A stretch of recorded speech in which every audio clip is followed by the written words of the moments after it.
श्रीमद् भागवत महापुराण चतुर्थ स्कंद अध्याय 14। श्रीमद् भागवत महापुराण चतुर्थ स्कंद चतुर्दश अध्याय है। राजा वेन की कथा। श्री मैत्रेय जी कहते हैं, वीरवर विदुर जी, सभी लोगों की कुशल चाहने वाले भृगु आदि मुनियों ने देखा कि अंग के चले जाने से अब पृथ्वी की रक्षा करने वाला कोई नहीं रह गया है। सब लोग पशुओं के समान उच्छृंखल होते जा रहे हैं।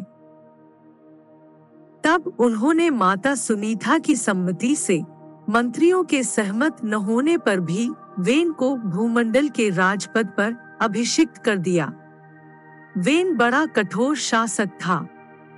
जब चोर डाकुओं ने सुना कि वही राज सिंहासन पर बैठा है, तब सर्प से डरे हुए चूहों के समान वे सब तुरंत ही जहां तहां छिप गए। राज्यासन पाने पर वेन आठों लोकपालों की ऐश्वर्यकला के कारण उन्मत्त हो गया और अभिमानवश अपने को ही सबसे बड़ा मानकर महापुरुषों का अपमान करने लगा। वह ऐश्वर्यमद से अंधा हो रथ पर चढ़कर निरंकुश गजराज के समान पृथ्वी और आकाश को कपाता हुआ सर्वत्र विचरने लगा। कोई भी द्विजातीय वर्ण का पुरुष कभी प्रकार का यज्ञ, दान और हवन न करे अपने राज्य में, यह ढिंढोरा पिटवाकर उसने सारे धर्म कर्म बंद करवा दिए। दुष्ट वेन का ऐसा अत्याचार देख सारे ऋषि मुनि एकत्र हुए और संसार पर संकट आया समझकर करुणावश आपस में कहने लगे, अहो, जैसे दोनों ओर जलती हुई लकड़ी के बीच में रहने वाले चींटी आदि जीव महान संकट में पड़ जाते हैं, वैसे ही इस समय सारी प्रजा एक ओर राजा के और दूसरी ओर चोर डाकुओं के अत्याचार से महान संकट में पड़ रही है। हमने अराजकता के भय से ही अयोग्य होने पर भी वेन को राजा बनाया था, किंतु अब उससे भी प्रजा को भय हो गया। ऐसी अवस्था में प्रजा को किस प्रकार सुख शांति मिल सकती है। सुनीता की कोख से उत्पन्न हुआ यह वेन स्वभाव से ही दुष्ट है, परंतु सांप को दूध पिलाने के समान इसको पालने वालों के लिए अनर्थ का कारण हो गया। हमने इसे प्रजा की रक्षा करने के लिए नियुक्त किया था, यह आज उसी को नष्ट करने पर तुला हुआ है। इतना सब होने पर भी हमें इसे समझाना अवश्य चाहिए। ऐसा करने से इसके किए हुए पाप हमें स्पर्श नहीं करेंगे।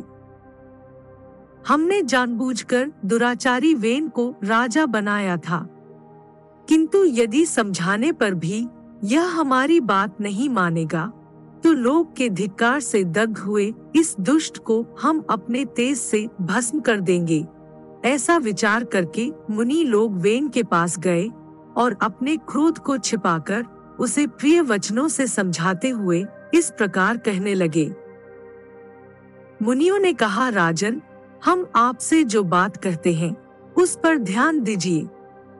इससे आपकी आयु, श्री, बल और कीर्ति की वृद्धि होगी।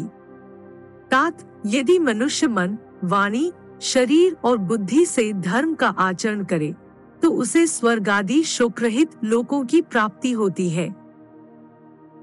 यदि उसका निष्काम भाव हो, तब तो वही धर्म उसे अनंत मोक्ष पद पर पहुंचा देता है।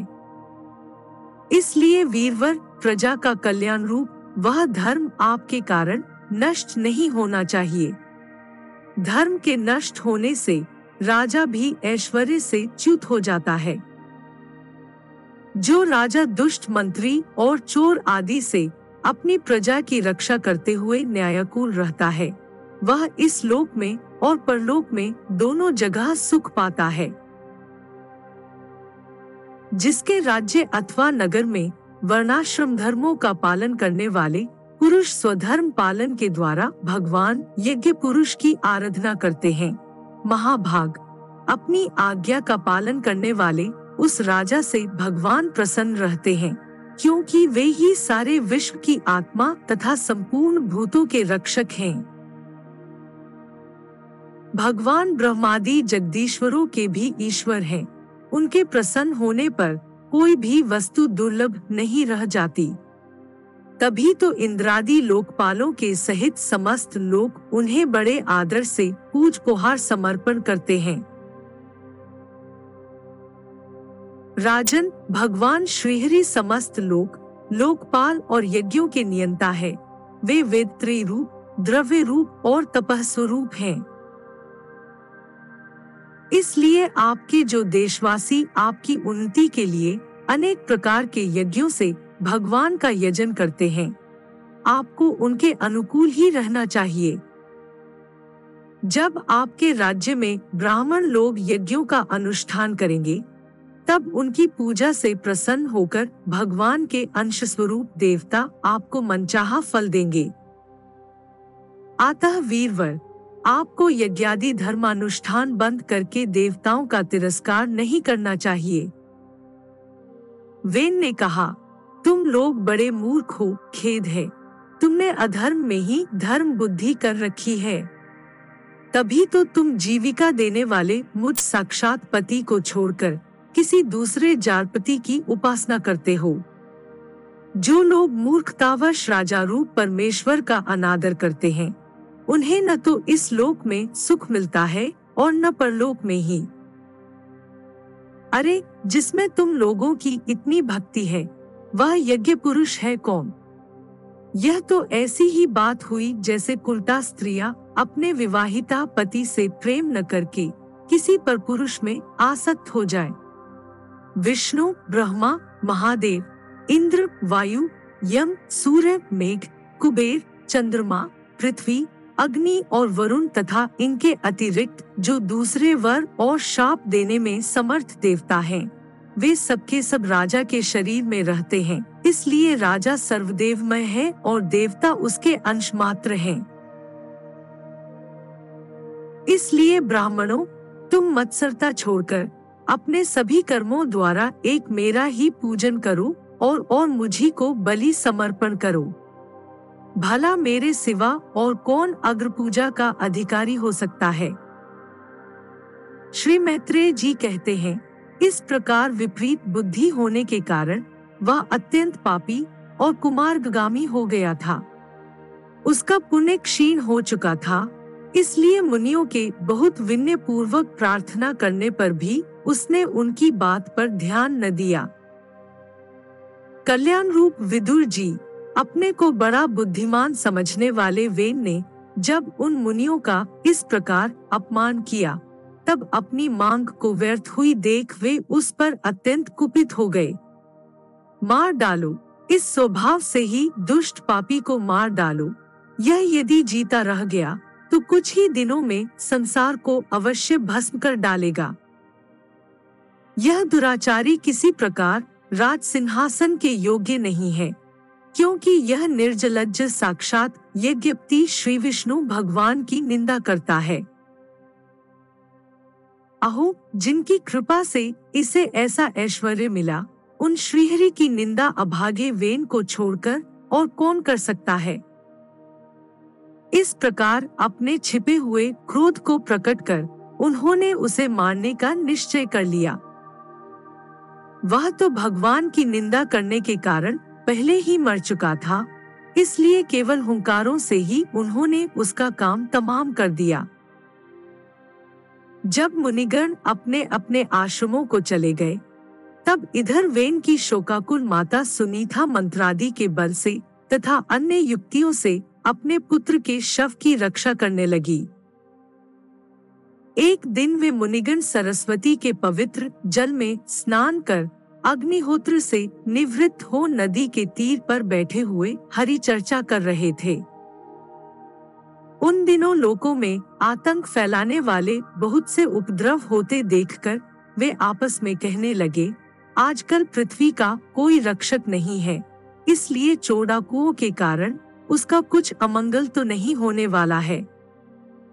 ऋषि लोग ऐसा विचार कर ही रहे थे कि उन्होंने सब दिशाओं में धावा करने वाले चोरों और डाकुओं के कारण उठी हुई बड़ी भारी धूल देखी।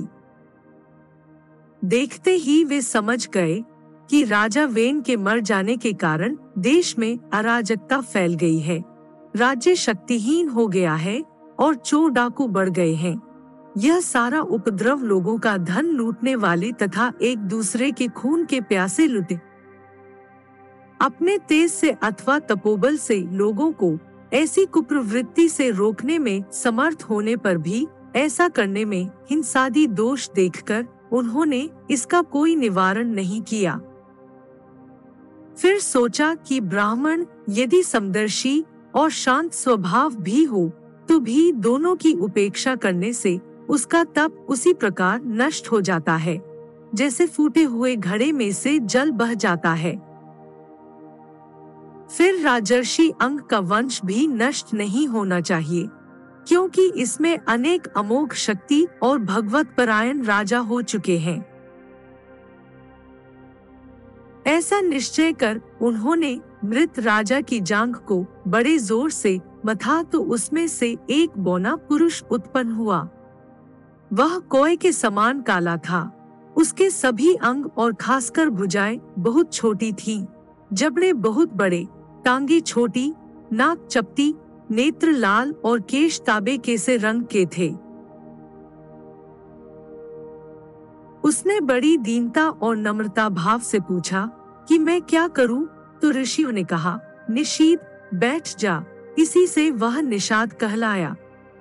उसने जन्म लेते ही राजा वेन के भयंकर पापों को अपने ऊपर ले लिया, इसीलिए उसके वंशधर नैषाद भी हिंसा, लूटपाट आदि पापकर्मों में रत रहते हैं। अतः वे गांव और नगर में न टिककर वन और पर्वतों में ही निवास करते हैं।